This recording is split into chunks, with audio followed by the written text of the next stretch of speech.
My uncle laughed in my face, announcing to the entire engagement party that I was still a pathetic pizza delivery girl at 29. I just smiled, knowing my net worth eclipsed everyone's combined. Then the groom walked in, recognized me, and the color drained from his face.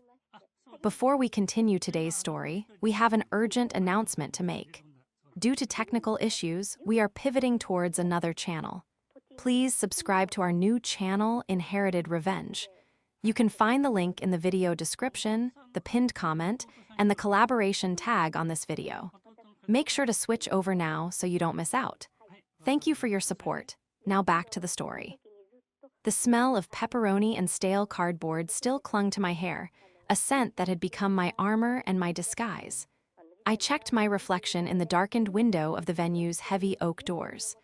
My polo shirt, emblazoned with the bright orange Zipco logo, was wrinkled. My jeans had a smudge of grease on the thigh. I looked exactly like what they expected me to be, a failure. My stomach churned, not from hunger, but from a toxic cocktail of exhaustion and dread. It had been a 14-hour day, not sitting in a corner office, but on the ground, running the beta test routes for the new unparalleled logistics algorithm my team had spent 18 months coding. I needed to know how the drivers felt. I needed to know if the last mile promise we sold to investors was actually viable in heavy traffic. So I drove, I delivered, I sweated. And now I was late. Just get in, say congratulations to Liliana, and get out, I whispered to myself, smoothing down the frizzy flyaways at my temples. You don't need their approval. You haven't needed it for a long time. But that was a lie. There is a specific hollow ache that comes from being the black sheep of a family obsessed with appearances. It didn't matter what I knew to be true, it mattered what they saw. And what they saw was Kinsley, the dropout, the drifter, the disappointment. I pushed the doors open. The contrast was like a physical slap. The air inside was cool and scented with expensive lilies and expensive perfume. Soft jazz floated from a live band in the corner. Crystal chandeliers dripped light onto a sea of tuxedos and evening gowns. The clinking of champagne flutes stopped near the entrance as heads turned. I froze. I had meant to slip in through the side, maybe find a bathroom to change into the dress I had crumpled in my backpack. But the side entrance had been locked, and in my fatigue, I just walked through the front. Well, well, well, a booming voice sliced through the jazz. I closed my eyes for a second, bracing myself. Uncle Richard. He was holding court near the center of the room, a glass of scotch in one hand, his other arm draped expansively over the back of a velvet sofa. He turned, his face flushing with that familiar mix of performative amusement and genuine disdain. Look who finally decided to show up, Richard shouted, making sure the people in the back could hear.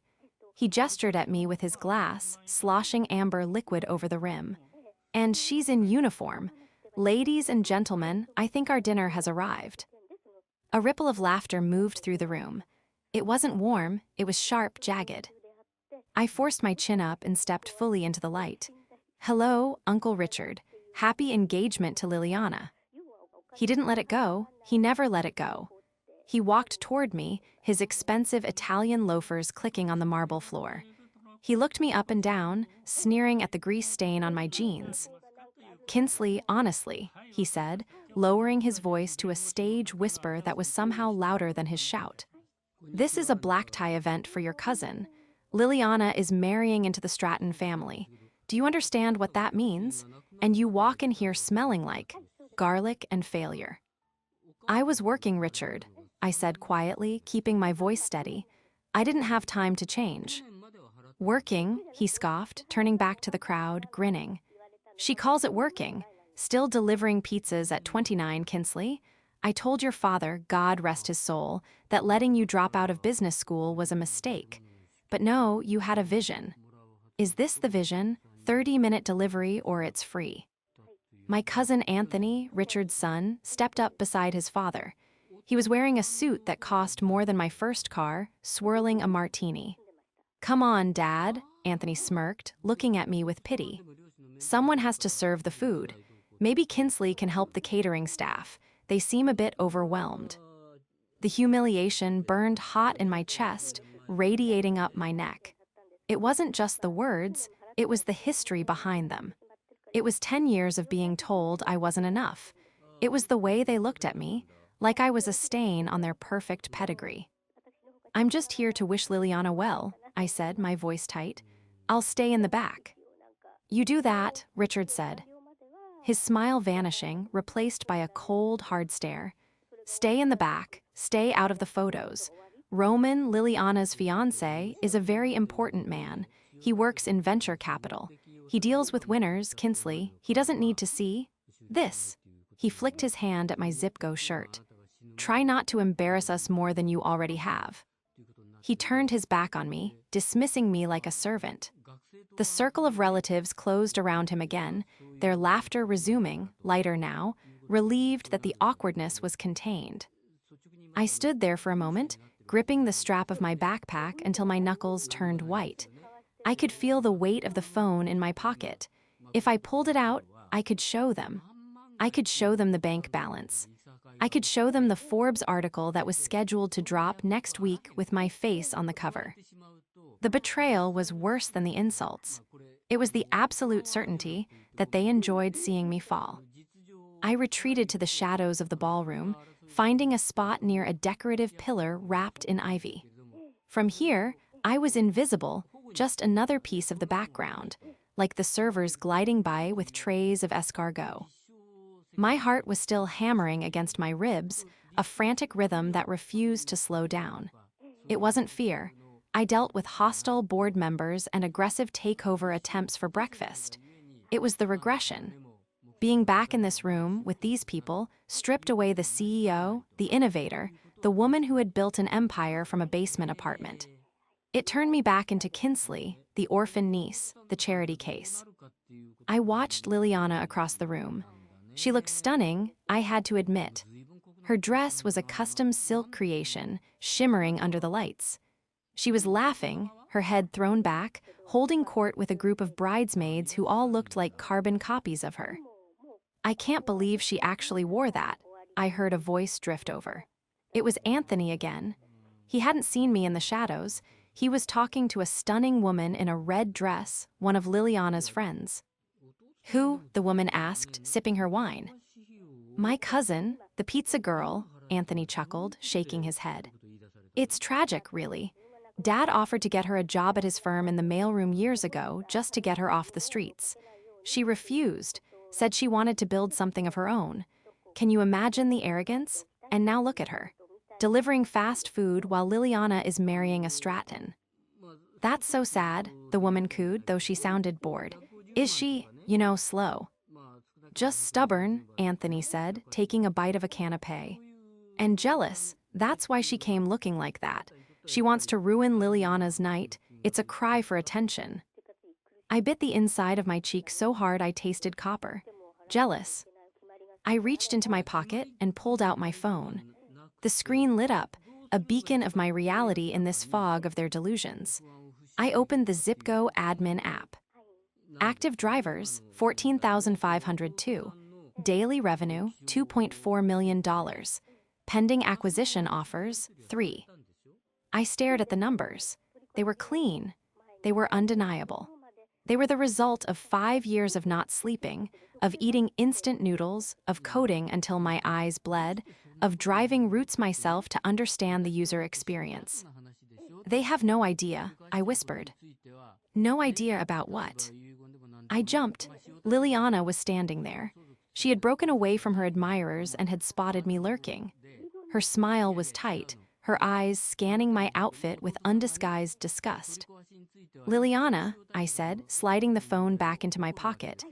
"You look beautiful. Congratulations." "Kinsley," she sighed, shaking her head. "Dad told me you were here dressed like a vagrant. I didn't want to believe him. Why would you do this to me?" "I didn't do it to you, Lily. I was working. I came straight here because I didn't want to miss the toasts. I thought family mattered more than a dress code." "Don't give me that moral high ground garbage," she snapped, her voice dropping to a hiss. "You did this to embarrass us. Roman is going to be here any second. He's flying in from a meeting in Silicon Valley. He's bringing his partners. Do you know who these people are? They control the market. And I have a cousin standing here who looks like she just crawled out of a dumpster. I can leave, I said, my patience fraying. If my presence is that offensive, I'll go. No, she said sharply. If you leave now, it looks like a scene. Just go to the bathroom, wash your face, maybe put your hair up, and for God's sake, stay away from Roman. He's brilliant, Kinsley. He doesn't have time for people who can't get their lives together. He's intense. He destroys weak companies for a living. She looked at me with a triumphant smirk. Actually, maybe you should talk to him. Maybe he can give you a tip on how to get a manager position at the pizza place. She turned and floated away, back to the light, back to the applause. I leaned back against the pillar, the stone co. All against my burning skin. They were so confident. They were so secure in their little hierarchy where Richard was the king, Anthony was the prince, Liliana was the princess, and I was the peasant. But they had forgotten one crucial thing. The world outside this ballroom didn't run on their rules anymore. It ran on data. It ran on speed. It ran on the very systems I had built. I looked at the grand entrance. Roman was coming. The brilliant VC, the man who destroys weak companies. A strange, cold calm settled over me. I knew the name Stratton. I knew the firm.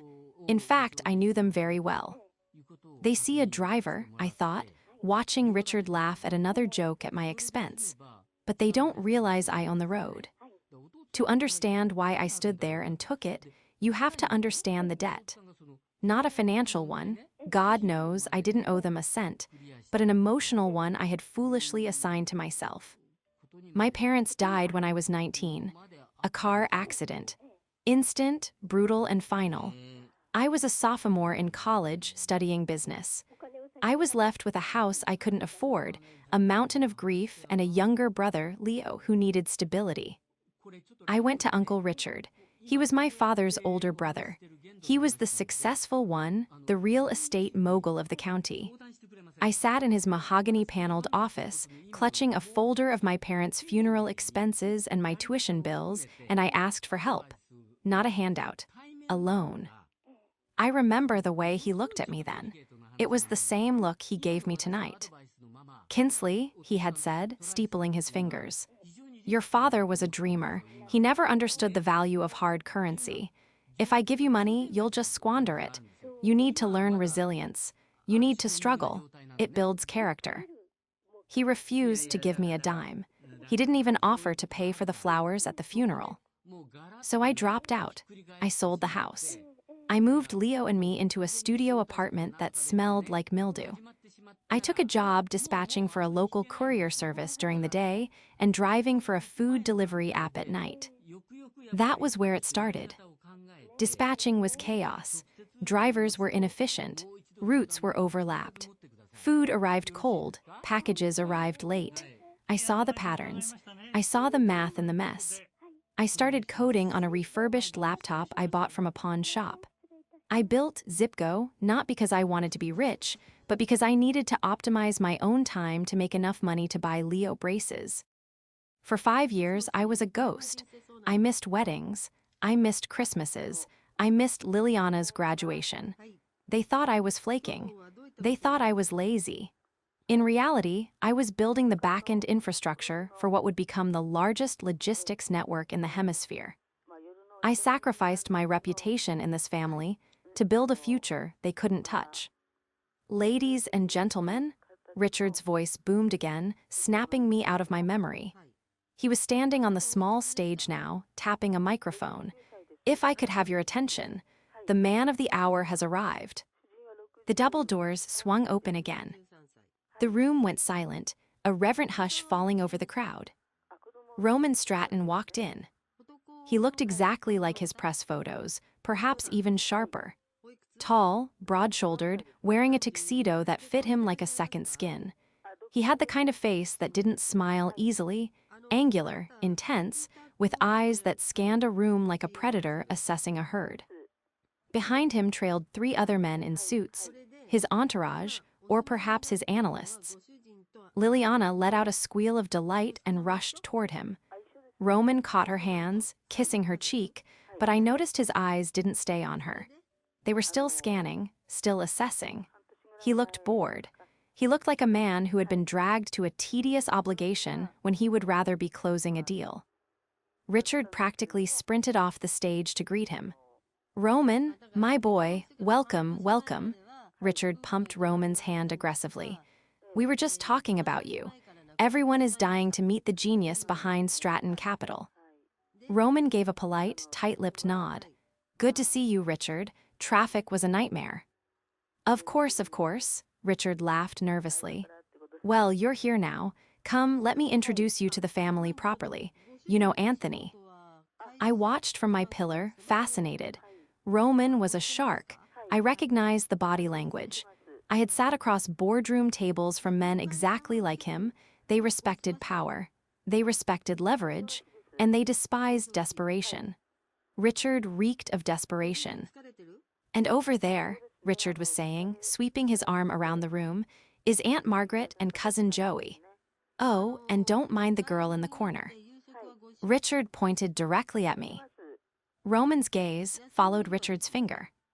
"That's just Kinsley," Richard chuckled, his voice carrying in the quiet room. "Our little family charity case. She came straight from her delivery route. We're trying to get her to go change. Or leave, but, well, you know how it is. You can't save everyone, right, Roman?" Roman's eyes locked onto me. I didn't look away, I didn't flush, I didn't cower. I straightened my spine, took a sip of my water, and held his gaze. At that distance, I saw the moment of recognition hit him. It was subtle at first, a narrowing of the eyes, a slight tilt of the head. He looked at the orange logo on my shirt. Zipco. Then he looked back at my face. He stopped walking. Liliana was tugging on his arm, trying to pull him toward the bar. "Roman, honey, come on, I want you to try the signature cocktail." Roman didn't move. He shook Liliana's hand off his arm, not roughly, but distractedly. He went pale. It was a distinctive drain of color, the kind you see when a man realizes he has made a massive miscalculation, or when he realizes he is standing in the presence of something far dangerous than he anticipated. "Roman," Richard asked, his smile faltering, "is everything all right?" Roman ignored him. He reached into his tuxedo pocket and pulled out his phone. His thumbs moved in a blur. The room went silent. Everyone was watching him. Richard looked confused. Liliana looked annoyed. Anthony looked bored. I just watched. I knew exactly what he was typing. He was typing my name. Or maybe he was checking the cap table of the company he had been trying to acquire for 6 months. Roman looked at his phone screen. Then he looked at me, then back at the screen. His mouth opened slightly, then closed. He took a step toward me. "Roman, seriously," Richard laughed nervously, stepping in his path. "Don't waste your time. She's just the pizza girl. She's..." "Quiet," Roman snapped. It wasn't a shout, but it cracked through the room like a whip. Richard froze, his mouth hanging open. Roman pushed past him. He walked past Liliana. He walked past Anthony. He crossed the dance floor, his eyes never leaving mine. The crowd parted for him, confusion rippling through the guests like a wave. He stopped 3 feet in front of me. He looked at the grease stain on my jeans. He looked at the tired circles under my eyes. Then he looked at the logo on my chest. "Kinsley," he asked. His voice was hoarse. "Hello, Roman," I said calmly. "I believe you've been sending me emails. Sorry I haven't replied. I've been busy." I gestured to my delivery uniform. Roman swallowed hard. You are the CEO? You are K.R. Vance." "I am," I said. The silence in the room was absolute. You could have heard a pin drop. I have been trying to get a meeting with you for a year," Roman stammered, his composure cracking. "Your algorithm, the Q3 projections, it's a unicorn, you're a unicorn." "I'm a pizza girl, Roman," I said, my voice projecting clearly to where Richard stood frozen. "Just ask my uncle." The silence that followed my declaration wasn't empty. It was heavy, suffocating, and absolutely delicious. It hung in the air like smoke, choking the laughter that had filled the room only moments before. Uncle Richard was the first to try and break it. He let out a laugh, a sharp, barking sound that cracked under the pressure of the room's quiet. "Oh, that's rich," Richard sputtered, looking around at the guests with wide, pleading eyes. That is a good one, Kinsley. A CEO. Did you hear that, Anthony? She's playing pretend. She's probably drunk. I apologize, Roman. The girl has always had a flair for the dramatic, a bit of a pathological need for attention. "Show me," Roman said. He didn't look at Richard. He didn't look at Liliana, who was gripping his arm so hard her knuckles were white. He was looking at me. I pulled my phone out again. I didn't open the bank app this time. I opened the developer interface for Zipgo, the side of the app only 3 people in the world had access to. I navigated to the real-time logistics map, a mesmerizing web of thousands of moving dots representing active deliveries across the tri-state area, superimposed over a live revenue stream ticker. I turned the screen toward Roman. He stepped closer, his eyes darting across the data.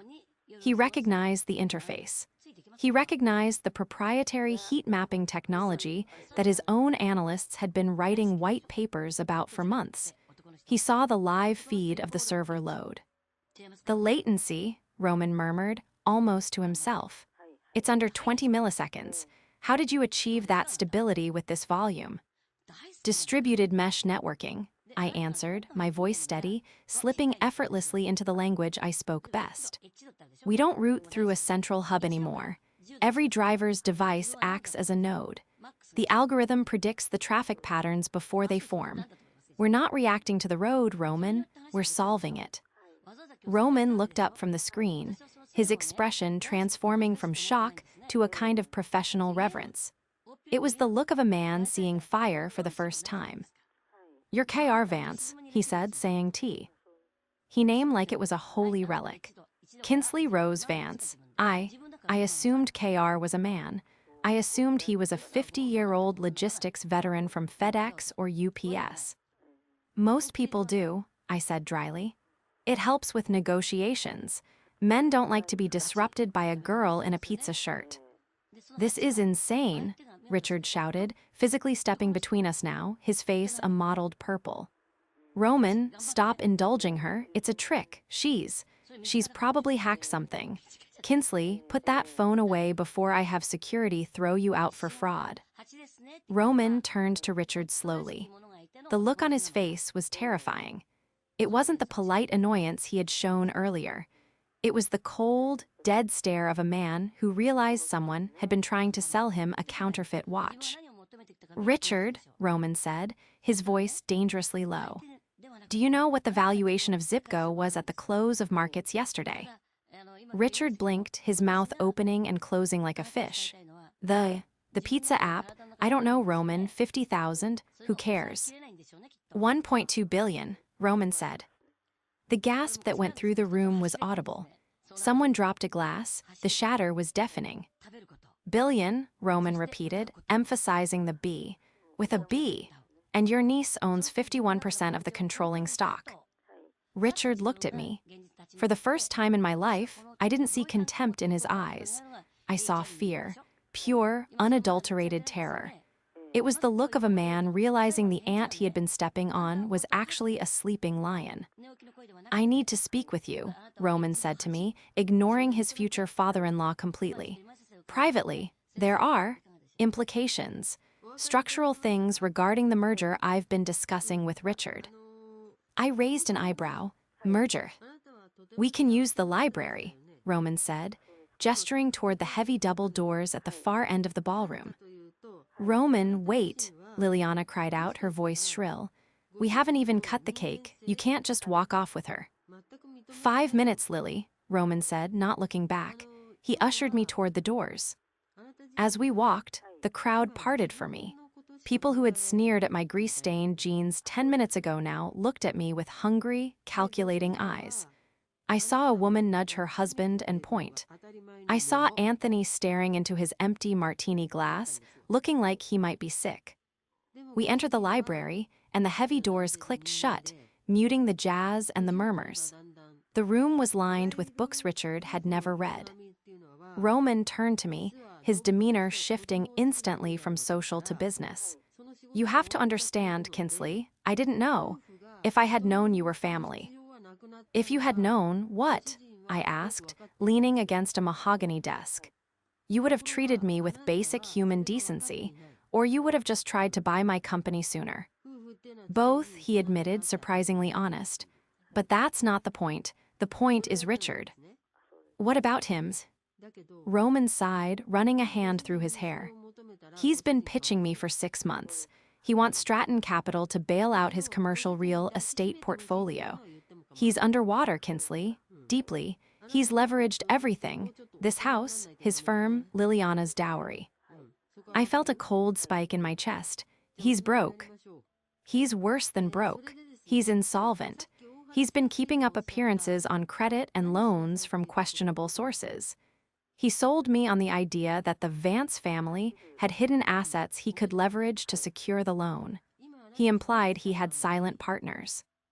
I laughed, a harsh, bitter sound. He meant me. He didn't know I was rich, but he knew I was a Vance. He probably planned to guilt me into signing something eventually, or he was just lying to buy time until the wedding, Roman said grimly. "Once I'm married to Liliana, it becomes much harder for me to let my father-in-law go bankrupt. It would look bad for the firm. It's a trap, Kinsley, a marriage trap." I stared at Roman, the pieces falling into place with sickening clarity. The extravagance of the party. The desperation in Richard's eyes when Roman walked in. The vitriol toward me. It wasn't just that he hated me, it was that he needed me to be small. He needed me to be the failure so he could be the savior, the patriarch who held the family together. If I was successful, his entire narrative and his leverage crumbled. "Show me the pitch," I said. Roman pulled a folded document from his inside jacket pocket. "I carry the term sheet. We were supposed to sign a letter of intent tonight, after the cake." I took the paper. It was thick, creamy stock. Stratton Capital and Vance Holdings, strategic partnership. I scanned the financials. It was a work of fiction. Richard had listed assets that had been sold years ago. He had inflated the value of the estate we were currently standing in by 300%. But then my finger stopped on a line item on page 4. Guarantor Assets, the Leo Vance Education Trust. The room spun. "That son of a bitch," I whispered. "What is it?" Roman asked, stepping closer.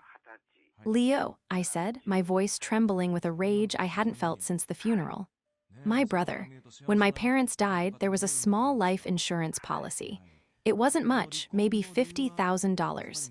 Richard was the executor. He told me it was gone. He told me it was used to pay off my father's debts. That's why I had to drop out. That's why I had to work 3 jobs." I pointed at the line. "He didn't pay debts. He kept it. He put it in a trust under his own control, and he's been using it as collateral to float his loans." The library doors banged open. Richard stood there, his chest heaving. Liliana and Anthony were right behind him, looking terrified. "That is enough," Richard roared, marching into the room. "Roman, get away from her. She's poisoning you. She's a liar. She's always been a liar." I looked up from the document, my eyes locking onto his. I didn't feel the old fear. I didn't feel the need to shrink. I felt like a guillotine blade waiting to drop. "I'm reading your term sheet, Richard," I said, my voice deadly calm.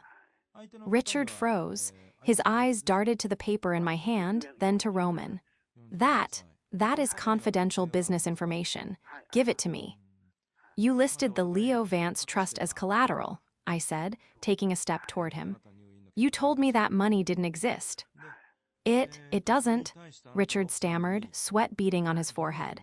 It's a placeholder, just financial jargon.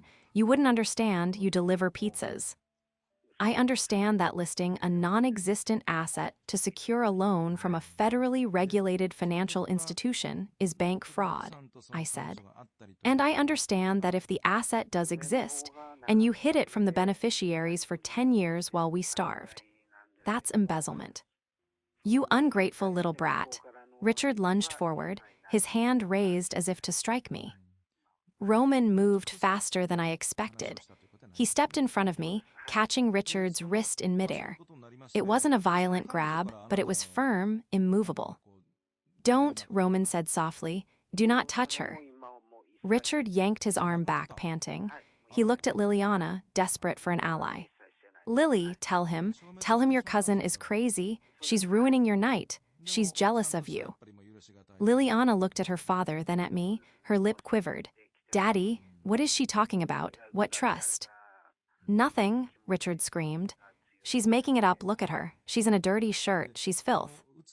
"I might be in a dirty shirt," I said, "but I'm the only one in this room who isn't a fraud." I turned to Roman. "I need 5 minutes. I need to make a phone call." "Who are you calling?" Richard sneered. "Your shift manager."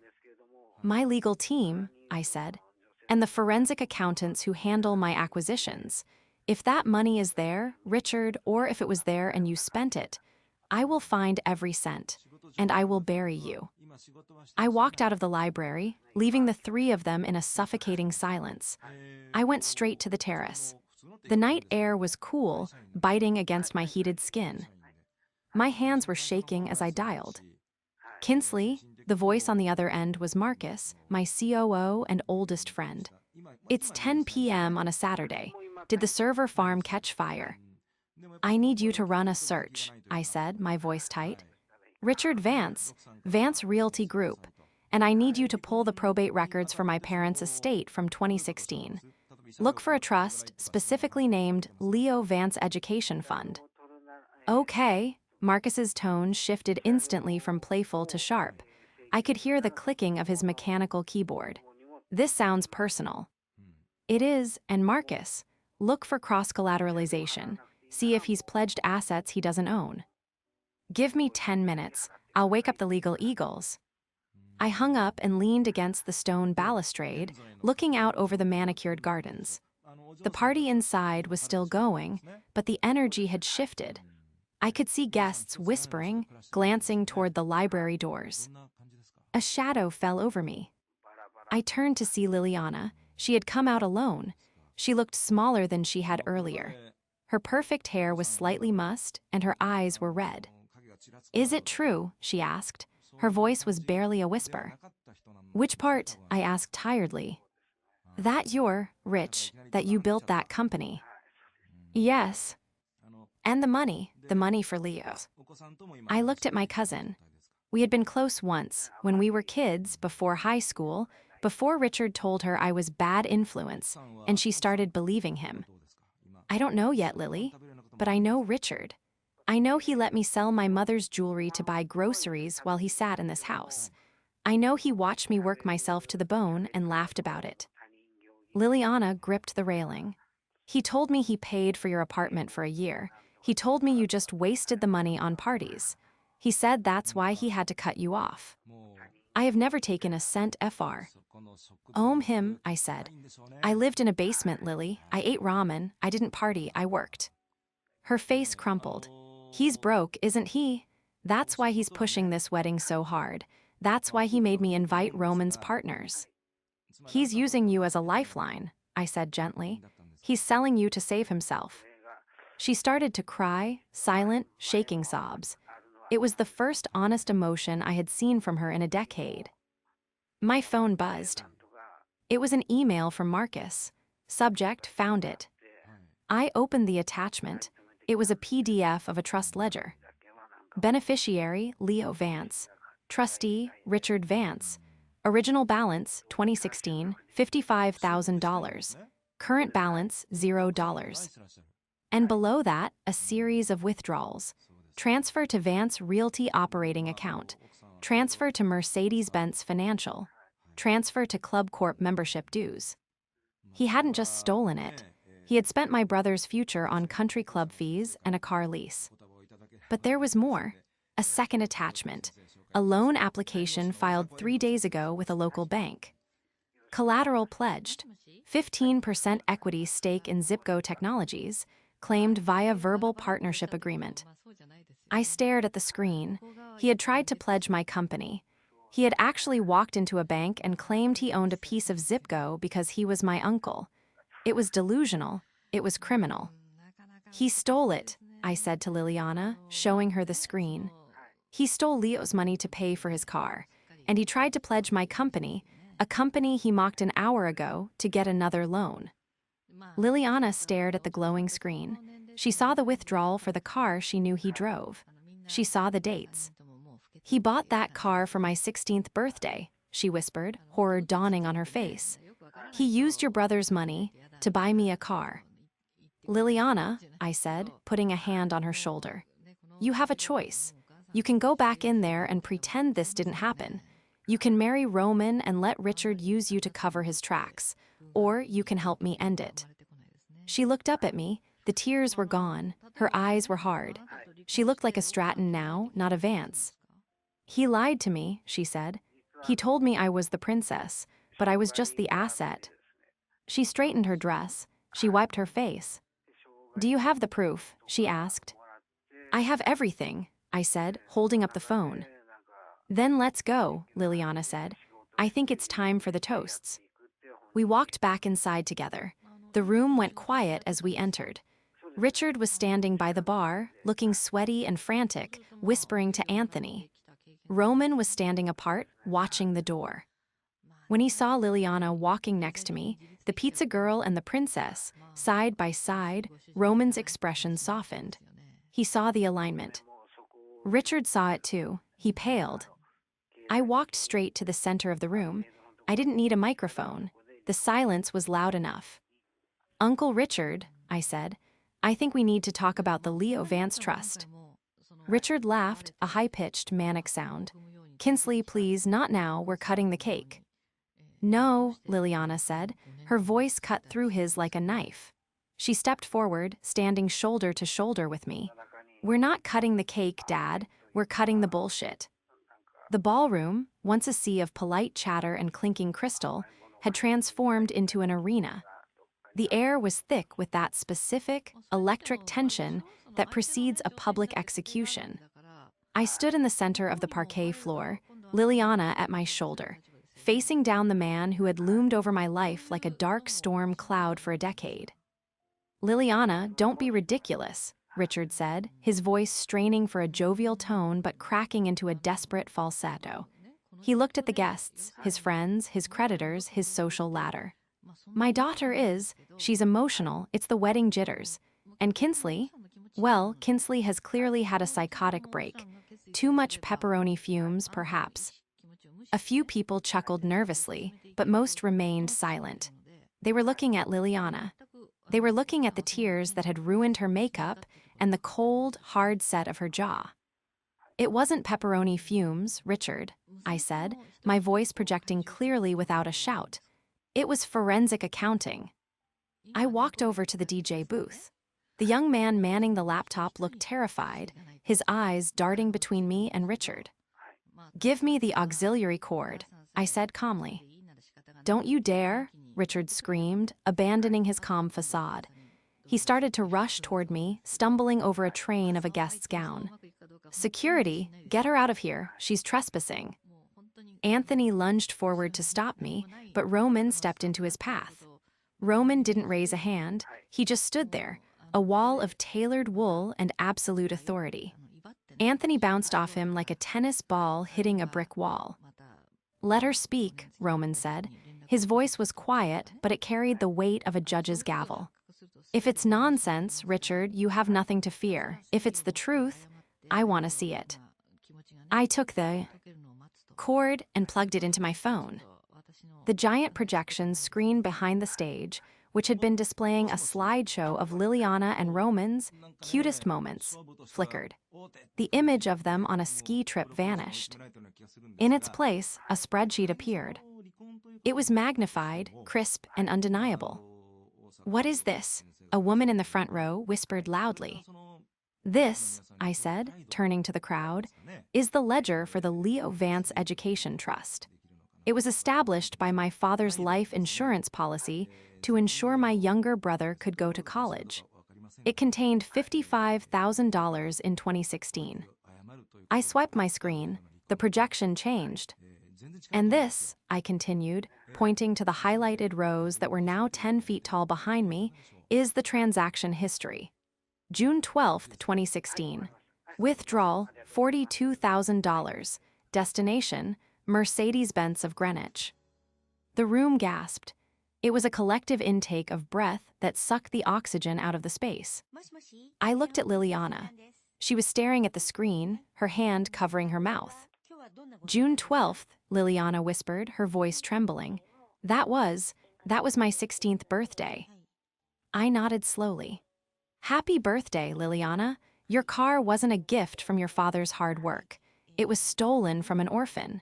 It was the reason my brother had to take out predatory student loans. It was the reason I ate instant noodles for 3 years. Lies, Richard shrieked, his face a map of ruin. It's a fabrication, a Photoshop. She's good with computers, everyone knows that. She faked it. Did I? I swiped again. The screen changed to the loan application from 3 days ago. This is a federal loan application filed by Vance Realty Group, I said. Asset pledged as collateral, 15% equity stake in Zipgo Technologies. Owner listed, Richard Vance. I turned to Richard.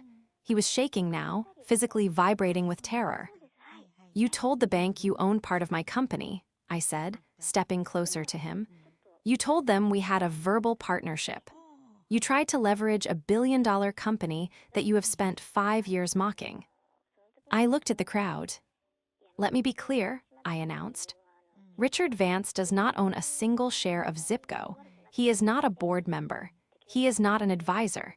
He is a man who refused to loan me $500 for my mother's funeral expenses because he said I needed to learn resilience. The murmurs in the room exploded into open conversation. The social facade had shattered. The guests, wealthy, powerful people who understood money and ownership better than anyone, were looking at Richard with absolute disgust. In their world, being broke was a sin, but fraud was a heresy. Roman, Richard pleaded, grabbing the sleeve of Roman's tuxedo. You know how business works, it's just creative accounting. We can fix this, I can explain. Roman looked down at Richard's hand on his sleeve as if it were a cockroach. He carefully peeled Richard's fingers off. I do know how business works, Richard, Roman said coldly, and I know that due diligence is a bitch. Roman turned to the crowd. For the record, he said, his voice carrying to the back of the room, Stratton Capital is officially withdrawing our letter of intent to acquire Vance Realty. We do not do business with embezzlers. No, Anthony shouted, his arrogance dissolving into panic.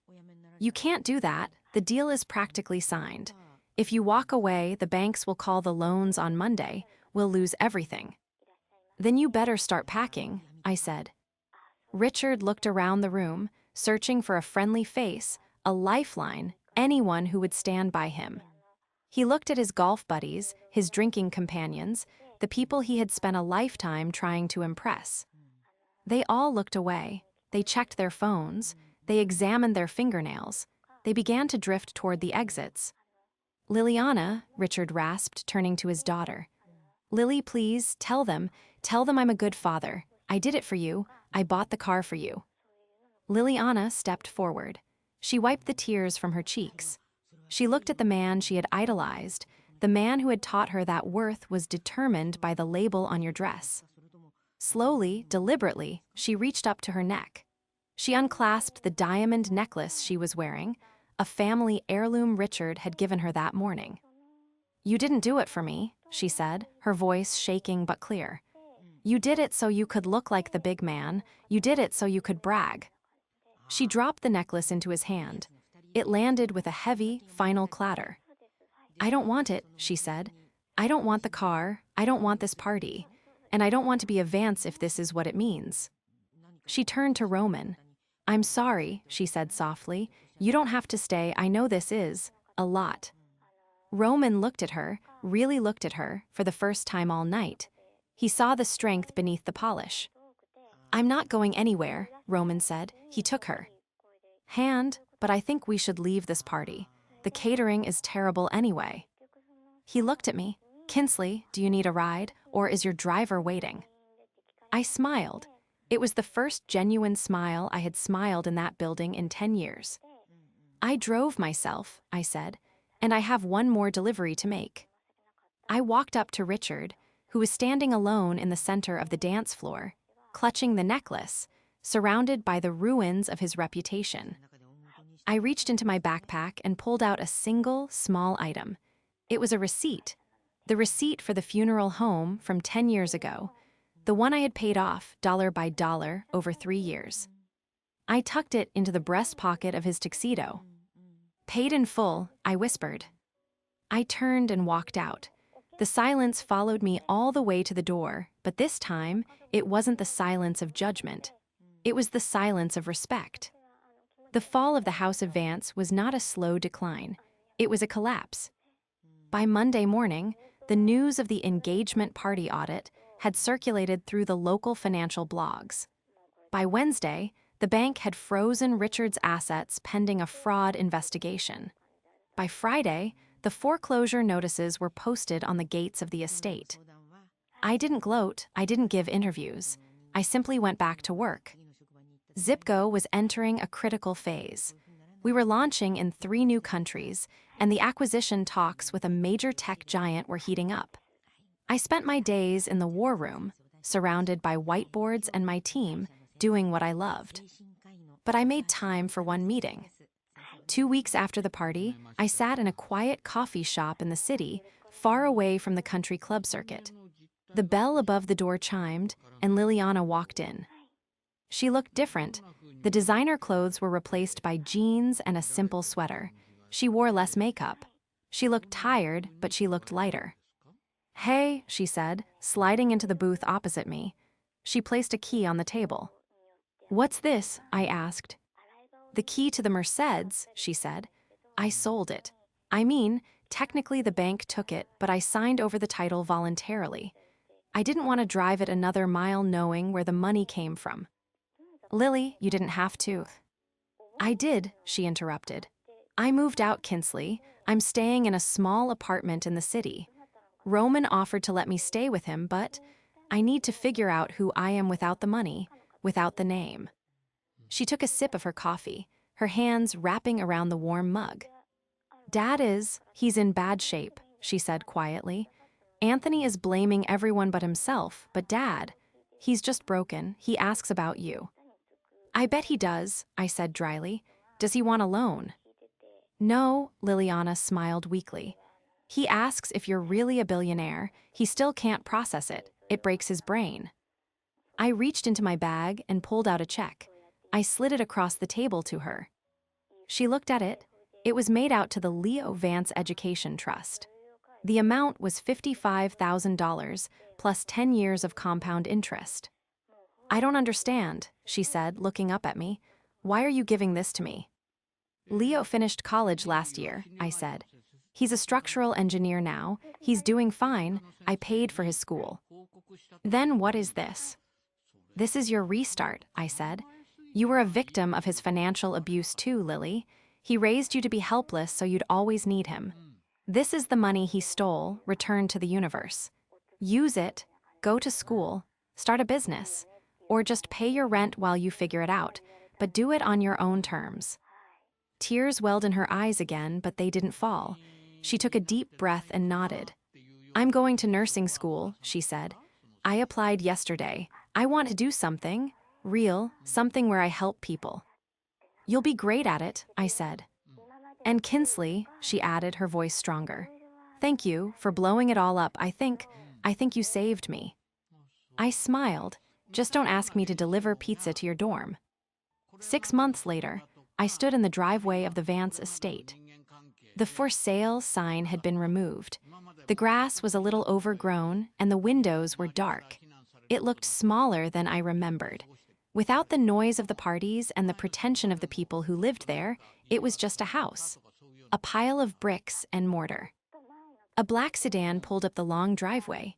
Roman stepped out. "You bought it," he stated, walking up to stand beside me. "I bought the debt," I corrected. The bank was happy to offload the mortgage for pennies on the dollar. It turns out, toxic assets are cheap. "What are you going to do with it?" Roman asked. Move in, become the new matriarch. I laughed. God no, too many ghosts. I looked at the house where I had begged for help and been turned away. I looked at the balcony where I had stood and realized I was alone in the world. I'm turning it into an incubator, I said. The Vance Foundation for Young N. Trepreneurs. Free housing, workspace, and seed capital for kids who have great ideas but no family money to back them. Kids who are told they're failures because they don't fit the mold. Roman smiled. It was a genuine, warm smile. That's poetic justice. It's optimization, I said, turning away from the house. Why let a good asset go to waste? Speaking of assets, Roman said, my firm is still interested in that Series B round for Zipgo, if you're still taking meetings. I might have an opening next week, I said, checking my watch. But you'll have to come to me, no country clubs. Deal, Roman said. I walked back to my car. It wasn't a luxury sedan. It was a practical, mid-range SUV.